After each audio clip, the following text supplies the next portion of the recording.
everybody. I am out at Verve, a favorite place in downtown Somerville, and I am here with Jeopardy champion Scott Ricciardi. How are you? I'm good. It's great to be here. Good to have you here. So we have been following Scott since last year when you were the original run on Jeopardy. So it's been fun. We're going to talk about that. We're going to talk about where you're from and a bunch of different things. So we're just going to have a fun little time talking, and then who knows, we might have something coming up from the bar at Verve here. So anyway, tell us about yourself. So I grew up my entire life in South Plainfield. Okay. I went to Rutgers after high school. Okay. And then late in my college career, I kind of realized that it could be attainable for me to go on Jeopardy. Okay. And I kind of started really doing a lot more reading and things like that late in college. And I moved to Somerville pretty shortly after graduation. I bounced around a little between a few jobs and a few places that weren't the best fit for me. But so many of my friends were moving to Somerville. And at a certain point, I was like, I'm just so much happier when I'm here. And then at a certain point, I made the jump too, and I moved in with some of my Somerville friends. Okay. And then a little bit after that, when everything was settled, I took the Jeopardy Anytime test, and I made it through on my first try, and the rest was history. The rest is history. And we're going to talk about that history in a little bit. So how does one say that I want to be on Jeopardy? Well, for me, it was always like a nightly tradition in my household. 7 o'clock. 7 o'clock, yeah. Alex Trebek. There we go. We're going to watch every him. time, yeah. Dinner time viewing for my family almost every night. And then it was kind of the one cross-generational thing between me and my parents and my grandparents. That was the one thing we all sort of had in common. Great. And I thought, maybe I could do the college level Jeopardy back when they still had that. And then that kind of went by the wayside. And then there's a certain point where I watched it and I realized, I know a lot of these. I very well think I could get on the regular show if I really try. Okay. So what do you have to know to be on there? I mean, they're asking so many questions, and it's just like, I know that one, but for like, because you have to know so much. They're asking you, do they give you like a little guidance of anything? So it's just like, you got to know everything. Yeah, there's no guidance on all the tricks. You basically just need to know everything.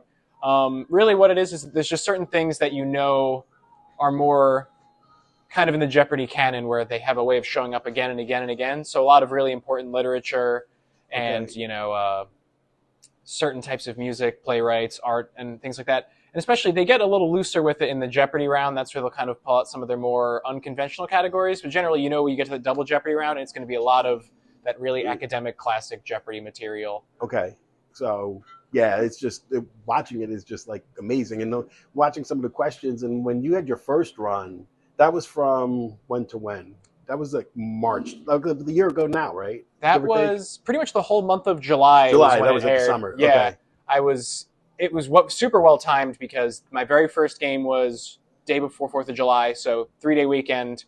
Right. And then, it was just great timing. And then I weirdly got to monopolize a whole month, which was so strange because the season ended with me. Yeah. Well, one of the cool things was that they would be like, from Somerville, New Jersey. I was like, hey, the first time you came on, I'm like, oh, I got to check this guy out. Yeah. Then you're winning. And then it got to be like must-see TV. I mean, so many people were watching it. I do a Wednesday podcast, and we were talking about it on the podcast, and people were like, oh, Scott won last night. And it was a lot of fun, a lot of excitement. And it brought a lot of good publicity to Somerville.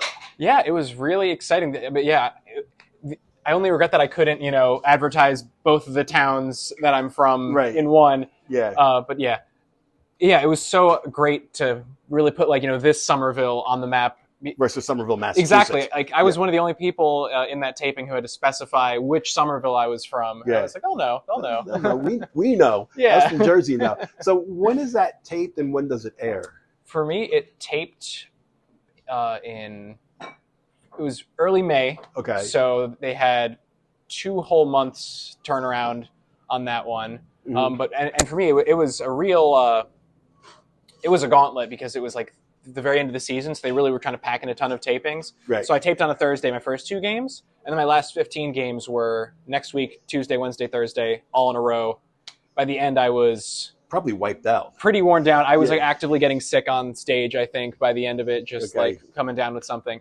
And then, so 2-month turnaround. It was basically the same for the Tournament of Champions. That was November, and then it aired this late January. So that's got to be hard because you're like, All right, so this aired in May. We taped this in May. I know what happened. Mm-hmm. Yeah. It's like Survivors. Like, I know what's going on. It's like, but you can't say anything. Exactly. I got to be mindful of the fact that I had a few people in the audience with me. Most of them only saw the first 2 games, so they at least had a little bit of excitement, but then they had no idea what happened after that. And then I had one person who was able to just stick it out, one friend who was able to stick it out for the remainder. And so we were just holding on to that secret, which was so wild. And it's one thing to just be on the show, and like win a few games, or even if you're on and you lose, you got to keep that a secret. Right. But knowing like secret, how much you won and how far along you went had to have been hard, because it was like, and then at that point you're seeing people at like out and about or at work, and it's airing, and you're like, can't say anything. Exactly. Yeah. Even it's like, did you win last night? Like, I'm watching tonight. Are you going to win? Yeah. I can't say anything.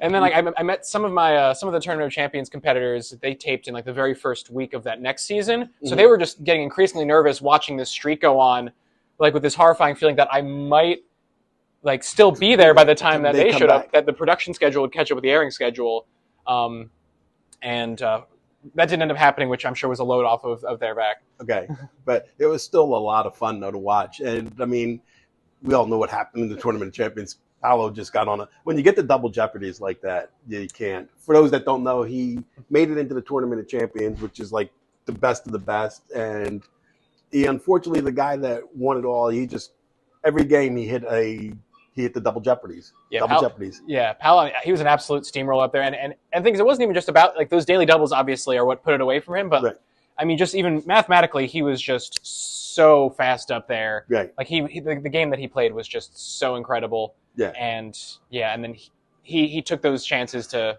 put it away. Right, and he did. I like the other guy too that was playing. TJ. Oh yeah, amazing guy. The energy up there was so good. I think it's something. TJ said the same thing where it's never been so fun to lose at Jeopardy because we were just having. You guys were all having such fun. A good time up there. The energy was great. Like I remember we hit the first commercial break in that very first game, and we all kind of turned to each other and we were like, "Wow, this is a lot of fun. Like this is great." Because my girlfriend was like, "I like that TJ guy. He's a lot of fun. He's got so much energy. I don't know the answer, but I'm gonna, And he just would like, okay, because when you know, and it's just like I'm smart as I can be, but when the cards aren't there for you, sometimes you're just kind of like, yeah. Well. Yeah, it was tough. And again, he was also just incredibly quick on the buzzer and he was just so quick up there, even just with all his like asides and everything. Yeah, because I was thinking that well. He won the first 2. Ratings-wise, they can't have him sweep because they got to keep some excitement. Not up to them, unfortunately. No, it was just like he just was like, nope, no. Yeah. No setup there that he's not going to keep going. But it was still a lot of fun. So what's next for that? Is there like a Grand Masters tournament kind of thing, or like where you'll end up going back and going against? Who was the guy that won them all for so long? A couple seasons ago. Well, you're talking about James Holzhauer? Yeah, James. Yeah, he's the one who he had all those huge wagers and made a ton of money. It's that's all pretty up in the air. Even like it's not even a thing where like there are things that I can't say genuinely. It's all not really known yet. They have no.